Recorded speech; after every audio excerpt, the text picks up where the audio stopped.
Bonjour à tous, je vous souhaite une très bonne année 2020, qu'elle vous apporte vraiment plein de bonnes choses et surtout la santé. Je crois que c'est ce qu'il y a de plus important et franchement je le sais parce que des problèmes de santé j'en ai et ça pourrit bien la vie. Donc vraiment c'est ce que je peux vous souhaiter de mieux, la santé. Salut les petits lapins, c'est Boubou. Je laisse ça. Ouais, Ouais, ouais, ouais, ouais, ouais. non. Si, c'est trop tard. Attention. On vous souhaite tous une bonne année. C'est quoi ça? Je sais pas du tout. Merci Bibou, c'était l'intervention de Bibou. J'ai eu envie de faire cette vidéo parce que voilà, j'ai mon petit avis sur la question et il y a un peu des écoles. Il y a ceux qui vont dresser la liste de leurs bonnes résolutions, qui vont les partager, etc. Et d'autres qui vont plutôt dire que ça sert à rien de faire des bonnes résolutions et que voilà, vaut mieux pas en faire, que c'est pas une bonne idée, patati patata. Moi j'ai un avis un petit peu plus nuancé, puisque oui, c'est un petit peu faux cul de se dire puisque la nouvelle année commence, je vais faire des bonnes résolutions, et alors qu'au final on peut en faire tout au long de l'année. Hein. Mais à vrai dire, c'est vrai qu'on n'y pense pas forcément au cours de l'année et de se dire qu'on se pose une fois par an pour faire un peu le point, ça peut être quand même une bonne chose. Et c'est pourquoi je vais vous donner les 3 clés qui me semblent à moi essentielles pour pouvoir faire de belles résolutions. Premièrement, je pense que c'est une bonne idée de regarder un petit peu l'année qui s'est écoulée, de faire le point sur tout ce qui s'est passé, parce que c'est une bonne chose de se projeter dans l'avenir, mais je pense que c'est important pour cela de se baser sur ce qui s'est passé avant. Déjà se demander qu'est-ce que j'ai fait de bien cette année. Quand je dis qu'est-ce que j'ai fait de bien, c'est pas forcément des bonnes actions glorifiques, non, ça peut être des trucs tout bêtes, juste des petites choses qu'on a mis en place et dont on est fier. Vraiment se faire un petit peu la liste, ça fait toujours du bien au moral pour se rendre compte réellement de ce qu'on est capable de faire et de ce qu'on a pu mettre à bien dans notre vie. Et ça peut être des trucs tout cons, hein. Ça peut être, bah voilà, je me suis initiée à telle activité DIY, j'ai trouvé du plaisir, c'était quelque chose de nouveau pour moi et je suis bien contente parce que j'ai appris quelques techniques, j'ai pu un petit peu progresser dans cette activité et j'en suis très contente par exemple. Moi c'était le cas par exemple avec le brush lettering, vu que je me suis inscrite cette année à un petit cours d'initiation sur Paris et j'étais très contente, je m'étais déjà un petit peu entraînée toute seule. Mais j'étais très contente de pouvoir m'offrir ça. Et voilà, ça fait partie d'une activité que je me suis octroyée dans mon année. J'ai aussi mis en place un potager, comme vous avez pu voir dans mes vidéos, et ça m'a permis de beaucoup me renseigner, que ce soit sur des chaînes YouTube ou dans des bouquins, pour justement m'initier un peu au potager bio et à la permaculture. Et en fait, j'ai appris des tonnes de choses, et de faire ce potager, ça m'a permis de voir qu'est-ce qui était bien ou quelles erreurs j'avais faites et que je ne reproduirai pas l'an prochain.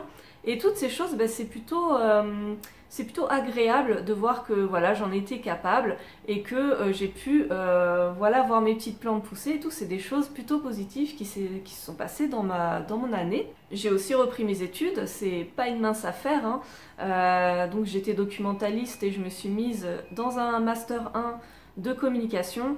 Faut savoir qu'il y a un an, mois pour mois, hein, c'est-à-dire en janvier 2019, je ne savais absolument pas quelle formation j'allais faire. C'était une idée vague. J'étais quand même sûre à 99% de reprendre mes études, mais c'était très flou. Hein. J'étais dans mon ancien poste et vraiment ça m'a demandé beaucoup de réflexion, beaucoup de recherche, d'aller dans des salons et tout. J'étais un peu perdue, hein, je vous l'avoue. Et de me dire que maintenant je suis dans ma formation, bah waouh, c'est génial quand même. Ça peut être aussi quel geste écolo vous avez pu mettre en place dans votre vie. C'est vrai qu'on a tendance à pointer du doigt tout ce qui ne va pas. Ah, mais tu dis que t'es zéro déchet, mais tu fais ci, mais tu fais ça c'est pas bien, ça c'est polluant, gna. Moi je pense qu'il faut arrêter de raisonner comme ça et vraiment se dire, voilà, cette personne a pris l'initiative, je sais pas moi, d'arrêter les cotons jetables et d'acheter des cotons lavables. Bah c'est génial, c'est déjà une très belle action dont il faut être fier.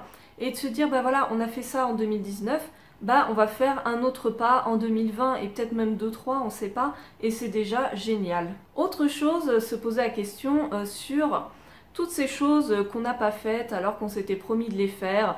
justement les bonnes résolutions 2019 qu'on n'a pas pu appliquer, quelles sont les choses que vous n'avez pas pu mettre en place dans votre vie, mais pas juste pour se dire ah bah voilà je suis nulle, j'en suis pas capable, hein, c'est pas du tout le but, mais vraiment de se poser la question pourquoi je les ai pas mises en place, c'est-à-dire est-ce qu'il y a quelque chose qui me fait peur, si oui, de quoi j'ai peur et qu'est-ce que je peux faire pour surmonter cette peur. Est-ce que c'est parce que je manque d'informations, je manque de connaissances, comment je pourrais acquérir ces connaissances ou ces compétences pour mettre en place tout ça.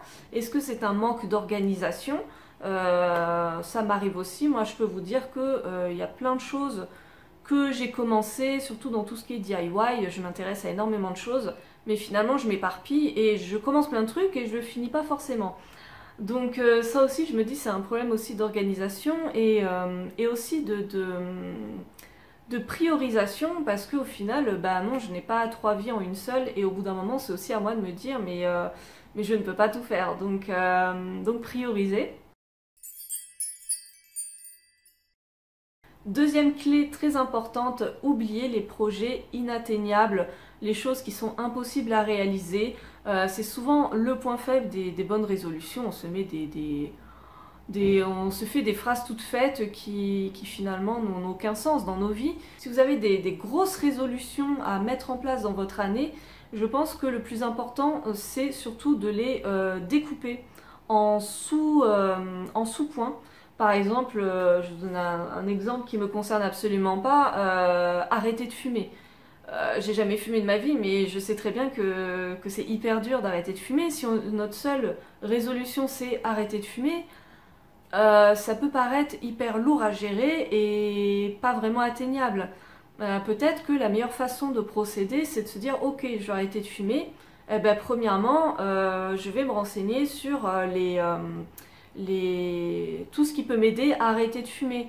Donc peut-être prendre rendez-vous avec un acupuncteur ou un magnétiseur ou je ne sais quoi, enfin vous voyez, un hypnothérapeute, toutes ces choses-là qui peuvent effectivement vous aider à arrêter de fumer. Donc se renseigner sur ce qui existe, les témoignages positifs, et puis bah, déjà commencer par prendre rendez-vous.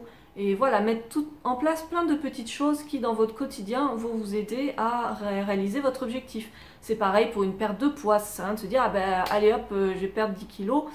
Voilà, il faut vraiment se mettre des étapes qui sont atteignables mais qui aussi nous rassurent, parce que dès que vous allez franchir un palier, vous serez fiers de vous. Si vous ne mettez pas des paliers, vous n'allez pas pouvoir vraiment vous rendre compte où est-ce que vous en êtes et ça va être frustrant. Troisième clé, donc celle que vous attendez tous, pensez à l'année qui arrive, vraiment se projeter dans l'année qui vient et se demander vraiment quelles choses je pourrais mettre en place dans ma vie pour me réaliser pleinement. C'est un peu du développement personnel, mais je pense qu'il ne faut pas penser en termes de matériel, hein, mais vraiment en termes de réalisation de soi. Qu'est-ce qui me manque dans ma vie pour que je sois heureux, pour que je sois bien, pour enrichir ma vie, parce qu'au final on est tous empêtrés dans notre quotidien, moi la première. Et au final, voilà, quand je regarde l'année écoulée, parfois je me dis mais j'ai rien fait de nouveau, j'ai rien fait de spécial. C'est un peu triste en fait de voir ça comme ça. Se poser la question, quelles sont les choses que je veux faire depuis longtemps et que je n'ai jamais réussi à mettre en place. Je vous donne un exemple tout con, hein, vraiment pour vous montrer des objectifs vraiment tout petits et vous montrer que ça s'applique vraiment à tous les domaines de la vie. Ça fait très longtemps que je veux me remettre au tricot. Figurez-vous qu'on m'a initiée au tricot, je devais avoir 15-16 ans, j'en ai 32, hein, donc vous voyez. Et on m'a donné en fait tout un tas de pelotes, alors c'est des pelotes synthétiques, elles sont juste à côté de moi en fait. Et depuis que j'ai 15-16 ans, elles sont dans mes affaires avec les aiguilles qu'on m'avait données. Et depuis quelques années, je me disais ah mais j'aimerais trop apprendre à tricoter surtout des pulls, des beaux pulls en laine, vraiment avec de la laine véritable, et me tricoter des trucs. Et bien figurez-vous que j'ai commencé, voilà, je m'entraîne là, c'est mon premier essai, je m'entraîne au point mousse. Et voilà, je suis toute contente parce que là je m'entraîne avec la laine synthétique. Mais après, voilà, je me suis renseignée là, sur les belles laines que je vais acheter et je suis toute contente, quoi. Ça fait des années que je vais le faire. Et voilà, je vais le mettre en place. Comme j'ai dit, ça peut être effectivement l'occasion de se poser la question sur une reconversion professionnelle, si ça fait un moment que vous avez du mal à vraiment vous sentir utile ou épanoui dans votre travail, ou bien tout simplement faire une formation pour rester dans votre domaine mais aller dans un autre service ou faire un peu autre chose, ça peut être vraiment l'occasion. Et là-dessus, j'aurai des vidéos à vous faire sans doute cette année. Enfin, je réfléchis un peu à comment je vais m'organiser, mais que ce soit moi ou mon conjoint, on est en reconversion professionnelle. Et surtout l'exemple de mon conjoint, je trouve, est un très bel exemple, vu qu'il reprend enfin, il a repris ses études en BTS à l'âge de 34 ans, en sachant qu'il va aller jusqu'en master. Donc voilà, c'est pas facile, et je pense qu'il y a de belles leçons à tirer de tout ça, et que finalement on est tous en mesure de le faire. Il faut juste, voilà, se poser les bonnes questions, se poser, vraiment réfléchir à tous les points, toutes les difficultés qui s'offrent à nous pour vraiment que notre projet soit viable, mais tout est possible. Et pour ce dernier point, donc, pour résumer, posez-vous vraiment la question, qu'est-ce qui pourrait vous manquer dans votre vie? Ça peut être une activité sportive, une activité manuelle, ça peut être des activités culturelles, hein, aller plus souvent au musée. Moi, c'est ce que je suis en train de me dire. L'année dernière, finalement, j'ai pas été beaucoup au musée, j'ai pas été beaucoup... voilà, voir des expos, des spectacles, des choses comme ça, et c'est quelque chose que j'aimerais mettre en place un peu plus en 2020. Bon, avec les grèves, ça va être un peu compliqué pour l'instant de circuler, mais bon, voilà. Ça peut être se lancer dans des projets caritatifs, associatifs. Ça peut être tout simplement organiser votre quotidien autrement, parce que bah, comme on dit, la routine, hein, c'est bien, c'est rassurant, mais parfois ça fait du bien un petit peu de bousculer son quotidien. Et je pense que rien que de prendre votre agenda et vous dire, bah voilà, tel jour à telle heure, pendant 1 heure, je sais pas, bah j'entame le bouquin qui traîne sur ma table de nuit depuis X temps, ou bien je m'adonne à telle activité que j'aime beaucoup, comme apprendre une nouvelle langue par exemple. C'est des choses finalement qui sont possibles et qui demandent juste un petit peu d'organisation, donc ce serait bête de s'en priver. Donc voilà pour toutes mes petites astuces, j'espère que ça vous éclairera un petit peu. C'est tout bête, hein, mais faut juste y penser, faut juste un petit peu se poser les bonnes questions. Voilà, moi j'ai pas de résolution de fou, hein, parce que je viens de vous expliquer. C'est pas la peine d'en avoir 10 ou d'avoir des trucs de malade dans sa liste, hein. Mais voilà, faire un petit peu le point comme je vous dis, et juste se permettre d'être heureux, tout simplement. Voilà, et ben sur ce, je vous dis à très bientôt. Là sur la chaîne, il y a bientôt une petite recette cosméto qui arrive. Et voilà, j'ai plein de petites choses de prévues pour cette année. J'espère que je pourrai poster régulièrement, parce qu'avec mes études là, surtout la fin janvier, j'ai un gros projet. Enfin, ouais, de janvier à mars, ça va être très tendu, je crois. Mais bon, je vais faire de mon mieux. En tout cas, encore une fois, je vous souhaite plein de belles choses et je vous dis à très vite. Salut!